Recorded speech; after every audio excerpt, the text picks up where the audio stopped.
Hey guys, welcome to the Being Beautifully Honest podcast and channel. Thank you to everyone who is listening to these episodes, and thank you for those who are subscribed. And if you are not subscribed at whichever platform you're listening to this on, thank you so much for subscribing. And if you are on YouTube while you're at it, go ahead and hit that like button, because it's like walking into the room and hitting that light switch. We just want to go ahead and brighten up the place. So let's get into this conversation/reality chat. Basically, we all know that Martell Holt is a liar. He has not been clinically diagnosed, to my knowledge, as being a narcissist, but he displays, in my opinion, the majority of the characteristics of a narcissist. And narcissists are known for lying so much that they actually believe that what they're saying is the truth. Like, that's how sick they are. And it's not sick in a way where we should even feel sorry for them, because honestly, they're the perpetual victims. Well, I wanted to react to something. Carlos King, which I do not understand why he's trying to make fetch happen. And if you get that line, and you get that line, but that's actually from a movie. I believe it was the movie Mean Girls. And Lindsay Lohan, she was the star of that movie, but she was trying to be with these it girls, like the it girls of the school. And one of the girls in the group, she kept calling things fetch. That's so fetch. And one of the girls in the group was like, stop trying to make fetch happen. It's just not going to work. And I feel that that's what Carlos King is trying to do with Martell, because he has been on this tour of interviews with Martell Holt.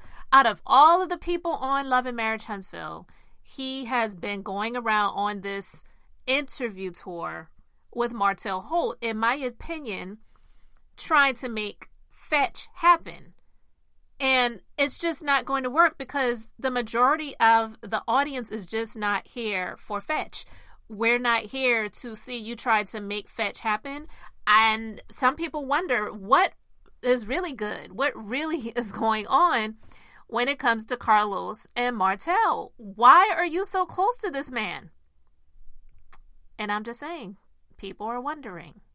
I don't know, and I can't say, because I have no idea, but the people want to know. People are actually wondering, what is it out of all of the men, and not even just the men, but all of the people on the show, why is it that you are doing this with Martell Holt? Why are you trying to make fetch happen? So basically, Martell, he can't help himself, because he is such a liar. When you tell the truth, you don't have to remember a lie. You don't have to remember what you said, because the truth is the truth. You don't have to remember the truth. But when you are lying and you're saying this to cover that up and doing all of these different things like that, you have to try to remember all of the lies. And because he is such a liar, he cannot remember everything. So he's pretty much admitted in this recent interview on Dishnation that he did several days ago, where he was on there with Carlos King, that he is a fraud, he is a liar, and he's acting when it comes to this so-called relationship with Sheree and him being on the Real Housewives of Atlanta. So I'm going to play, and I'm going to stop in some places and just give my commentary, just simply because it is several minutes and I don't want this to play straight through. And there may be some ads that may interrupt it as well, but I'll put a link to it in the description box if you just want to go to it. If you care to see him, I think most people don't really need to see him. They hardly want to hear his voice. But I'm going to play these clips and continue with my conversation. So, Love and Marriage Huntsville celebrates its 100th episode this Saturday on OWN, and two of the most notorious men in reality television are here to talk about the show and maybe spill some tea. Give it up for super producer Carlos King and the fine Martell Holt. Yeah. Iconic. Girl, let me stop you right there. Now, that's Jessie Wu, one of the hosts of Dish Nation at this time. I was about to call it Talk Nation. I don't watch it. But girl, stop the flattery. She's like, the fine Martell Holt. She should have said the lying Martell Holt. But anyway, let me continue. King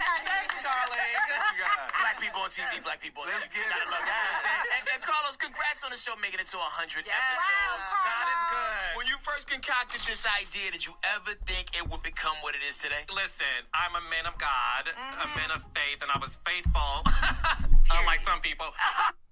Okay, you heard him. He just said, and I was faithful, unlike some people. He tapped Martell Holt's arm to say, this unfaithful bastard next to me.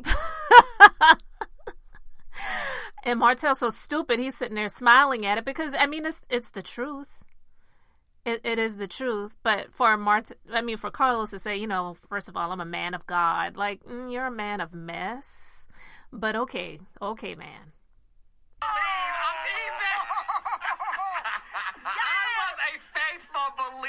And I really understood that once you put the work in, God will provide you with blessings, but you won't have enough room to receive it. Deuteronomy 8:18. Okay. I'm just going to pause it there for a moment. I'm going to try not to interject too often, but one of my pet peeves, just myself being a believer, just my personal opinion, people can do what they want to do, but I don't have to like it.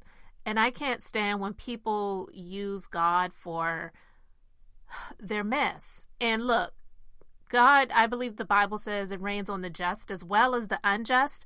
It doesn't mean that you've been blessed. You may have had a creative idea and it's become successful, but not everything that is successful is a blessing from God.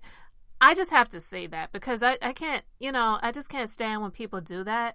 And I just believe that Carlos is a very messy person. He may be smart. He may even be brilliant in some areas, and he may know his stuff. But that doesn't mean that you are blessed, especially when you are a mess. And I don't believe that God blesses mess. That's just my personal opinion, but I just wanted to interject there. Are we going to see Sheree pop up in Love and Huntsville, Love and Marriage? Oh, absolutely. Sheree is in Alabama. She comes to town to support Martell. Yes. And let's just say Sheree had to remind somebody, you're not going to check this boo. Okay. Or that boo. Oh. It was a boo-boo. Okay. A big old stank. Like that. Well, Mr. Carlos, let's have some fun.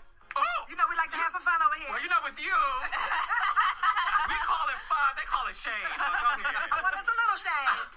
Who is your favorite cast member? Do you have one? He does. Who He is better it? answer correctly, too. Yeah. I think I know who it is, too.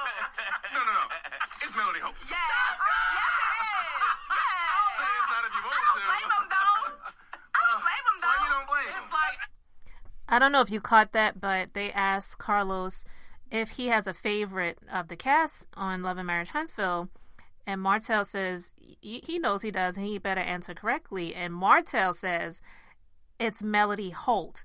He knows that Melody does not want to be called Holt anymore, even though legally she isn't able to change her name yet because of him, because of Martell starting these court battles. And she revealed that when you're in the middle of a court situation, you are not able to change your name legally. So she has to wait until all of that is complete before she can move forward in the process. But she definitely is no longer going by Holt. So Martell is still claiming her by giving her that when he speaks about her, he calls her Melody Holt.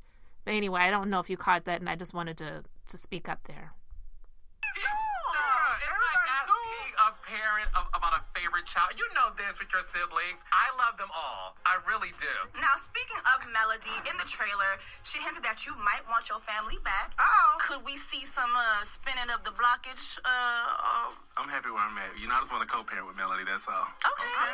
Yeah. Now, this goes to both of y'all. Now, we all remember when Carlos got emotional at the reunion last year about you. He's an emotional dude. Okay. Very emotional You dude. can tell he's very passionate, right? Yeah. He always cries. Okay. No, when we first met Carlos at the airport about 7-8 years ago, Melody and I, we stepped to him, and he asked us if we wanted to go on Housewives at the time. Yes. And I was like, no. And then, for some reason, he just started to... I did not cry. No crying. Housewives? Dude, don't cry.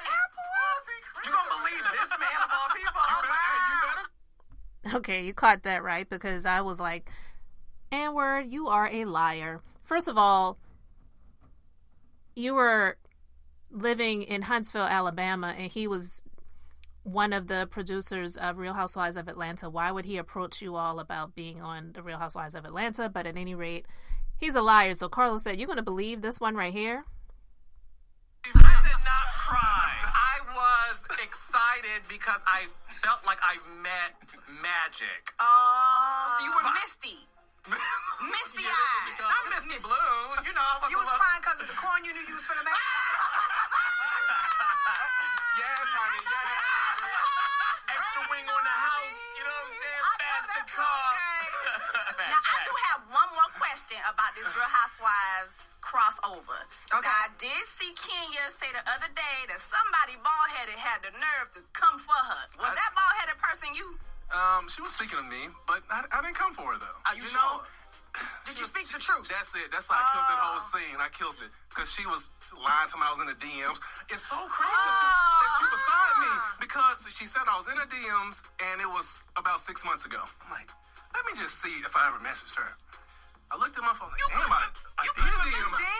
I said, damn, I did. Scandal. Man, bad boy. What you say? Right. But I said, thank you so much, I guess, for your praise or whatever she said when she was interviewing with you, Carlos. Everything also comes back to me. And that was it. I said, thank you. So I went through the phone on the table. I said, look at that. I said, why the hell you up here lying like I was trying to holler at you or something? So she made it seem like that's what it was. What? Yes. And then it was, And you were just it was being 2 years nice. ago, not 6 months ago. Wait, so she waited till the cameras came up to bring that up? I said, look at her trying to get a storyline. Not from me, you won't. Wait, what kind of I'm tone finna could kill someone read that into where it even would sound like romantic or Right. like a shock? When you're Thing 50 is, and she single. deleted it on her end. You better keep your receipts, Oh, Martell. girl, I You killed better. that. I killed On it. that Housewives, you better keep your receipts. Well, Yo, man, episode 100 to 200, hopefully 1,000, man. Carlos, Martell, thank y'all so much for hanging out with us today. And make sure y'all watch Love and Marriage Huntsville on OWN every Saturday. Hey, don't forget to hit us up on social media. All right, so I'm just going to stop it there because obviously that clip has ended. But excuse me, I don't normally speak like this in in mixed company, but this country ass lying nigga, that's like all I can really think to say about him at this point. Because first of all, he stated, I killed that scene. That's what an actor or an actress says when they are acting and they feel that they got the lines right, they got to emote the way that they wanted to express themselves in that particular scene. He's not an actor, and if that's what he's aspiring to be, like, I don't know if he plans on trying to get onto some Chitlin Circuit plays, you're not very good. But he admitted that he is a liar because he is trying to portray like he and Sheree have this relationship, although it in real time, the way we're seeing it, I should say, as it's being aired, it's almost typical of a lot of female-male dynamics where you've got the female that's all into the situationship or relationship that they think it is, and the guy is just seeing it as a situation, or we're just getting to know each other, or she's cool, or whatever, but he's not really claiming you. That's nothing new. But when it comes to the both of them, they're not on the same page when it comes to the ruse that they're trying to pull off to the public as if they actually have a real relationship, because he just said on Dish Nation that I killed that scene and she's trying to use me for a storyline. And he's a liar, because saying that Martell was in your DMs is not a flex. It's not something for Kenya to brag about. And I did a previous conversation where I discussed that, actually. Ironically, it's been talked about more recently because of the clips that have been playing out as the premiere of the new season of The Real Housewives of Atlanta is going to be coming up very soon. I spoke about the fact that the reason Martell even had the audacity to try to come at Kenya thinking that he had a chance is because of what we have seen in the public with her previous relationships. So he sees himself as a loser type nigga as well. So he felt like, well, if she's giving these other loser N-words a chance, then I feel like I should have a chance. I think I'm attractive. I think, this, I think that. He thinks that the world revolves around him. So he really thought he had a chance. But why are you messaging this woman in her DMs to thank her for complimenting you and Melody or something, what he, was trying to say on Dish Nation, which actually didn't even make any sense. And Carlos, as messy as he is, he was honest when he said to the ladies of Dish Nation, the hosts, I've been faithful, unlike some people, and he touched Martell. Of course, he laughed it off, but he was being honest because Martell definitely has not been faithful. And to hear him say, I killed that scene, I caught that, and I said immediately, yeah, he's admitting that he was acting. He's admitting that he's fraudulent on this show, but they're still trying to pull this off in real time to make it seem like he and Sheree actually have a real relationship. But I'm going to put a clip, not even a clip, I'm going to put a link in the description box for one of the content creators that I'm subscribed to, DJ Richie Skye, and he recently did a video where he was discussing the fact that Martell and Sheree don't even follow each other on social media. And I'm not here to say that if you're in a relationship with someone and you both are on social media that you should be following each other, but that's very weird that he's not following Sheree out of the 10 people that he follows, which I feel is absolutely asinine. Who does he think he is? He's got over 300,000 some odd followers, which I believe some of them are people he bought, or bots, I should say. And he's only following 10 people. Like, you think you're Beyonce? I mean, I know you think you're a queen, and you act like one a lot of times, but you're not a queen in that way. It's just really asinine. He can't help himself because the more he lies, every once in a while something real will slip out that he didn't intend to come out. And when he said that he killed that scene on The Real Housewives of Atlanta, I said bingo. He's admitting that he was acting. He and Sheree are in on it together. And Carlos really doesn't care because he's just seeing it as a crossover, which in all honesty, it benefits his pockets. And that's all he's in it for in the first place anyway. So he doesn't care if the relationship is fake. It's getting views either way. It may not be getting as much views on Love and Marriage Huntsville as it will get on The Real Housewives of Atlanta, but yet and still, someone from one of his shows is going to be on one of the biggest reality shows on Bravo TV. So for him, it's a win. And that's all he's looking at it as. So guys, there it is. Martell admitted that he was acting, or trying to act, I should say, that it's just not real. And I wanted to talk about that. So you guys let me know your thoughts about it in the comment section. Thank you so much for liking and subscribing. I'm Beth, and I'm just being beautifully honest. So until the next time, I just wanted to keep it brief, beautiful, and now I'm going to say bye.